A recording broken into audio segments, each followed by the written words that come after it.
Abadi Nanjaya, ini film yang rilis di tahun 2025 disutradarai oleh Kak Kimo Stambul.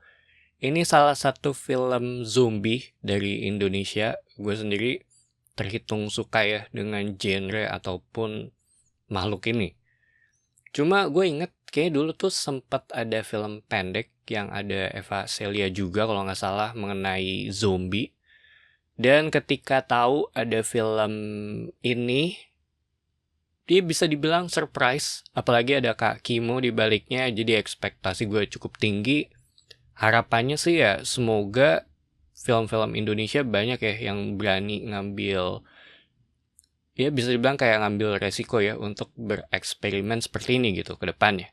Sedangkan secara premis mengenai suatu area yang terinfeksi wabah zombie karena mengkonsumsi sebuah produk. Kurang lebih seperti itu dari sisi premisnya. Sisanya gue nggak mau terlalu banyak spoiler. Dimana setelah gue selesai nonton, satu hal yang ternotis dari awal itu adalah penggunaan bahasa. Ini jadi kayak nambah unsur kedaerahan ya. Karena dari sisi setting juga agak isolated dengan rumah yang berjarak serta jauh dari kota besar. Cuma poin plusnya adalah ya ini jadi kayak ada keleluasaan ya dari sisi wilayah gitu yang dieksekusi sebagai playground untuk aspek actionnya di sini. Sedangkan drama keluarganya bisa dibilang menarik menurut gue, akan relatable sih untuk audiens Indonesia ya.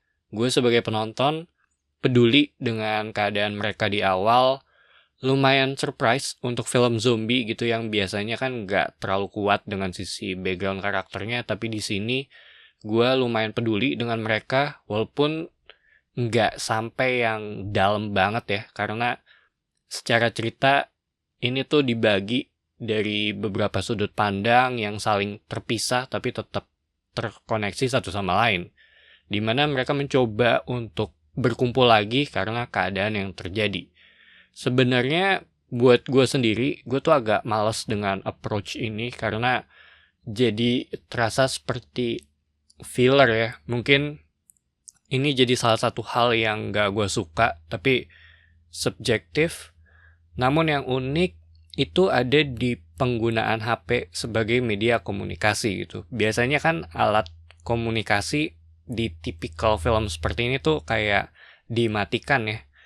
Karena secara plot juga mungkin ditujukan untuk mempersulit keadaan, tapi di sini tuh mereka masih bisa menggunakan hal itu sehingga bisa dibilang tuh jadi kayak semacam salah satu aspek penting juga gitu untuk penggerak ceritanya.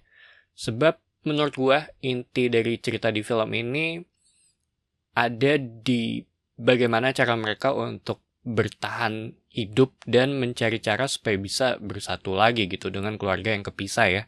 Itu kalau ngomongin secara garis besarnya. Cuma sayangnya nggak terlalu ngebahas secara dalam sih gitu dari sisi wabahnya gitu. Tapi kita tetap dikasih tahu informasi yang cukup gitu soal penyebab dan alasannya kenapa. Sedangkan dari sisi action, untuk standar film Indonesia ini udah bagus. Ada beberapa efek di mana lengan zombinya putus ketika kena tembakan. Gore-nya juga dapet dan menurut gua nggak berlebihan.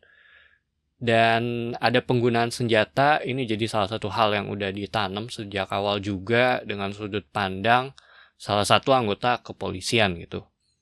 Efek darahnya menurut gua pas. Bisa dibilang gue sih nggak ada komplain ya untuk film zombie ini gitu, karena gue ngeliat dari standar film Indonesia ya. Sedangkan tipe zombie yang ada di sini tuh termasuk ke tipe yang lari, bukan yang lambat. Ini jatuhnya kayak ya bisa dibilang jadi lebih mengerikan. Kayaknya juga sekarang tuh udah agak jarang banget sih gue ngeliat yang tipe lambat. Terakhir tuh ada di terakhir yang gue lihat tuh ada di Walking Dead aja. So, Abadi Nanjaya ini film yang fun, efeknya oke untuk ukuran film Indonesia ya. Gue sih suka dengan plot polisi dengan pasangannya. Secara production value juga udah bagus, dan harapan gue ya semoga kedepannya lebih banyak lagi sih dari sisi genre yang lebih variatif ya, entah itu body horror ataupun monster. Karena masih jarang gitu. Ya walaupun eksekusinya nggak gampang ya. Jadi itu aja opini gue untuk film ini. Thank you for watching. It's me Patrick signing off.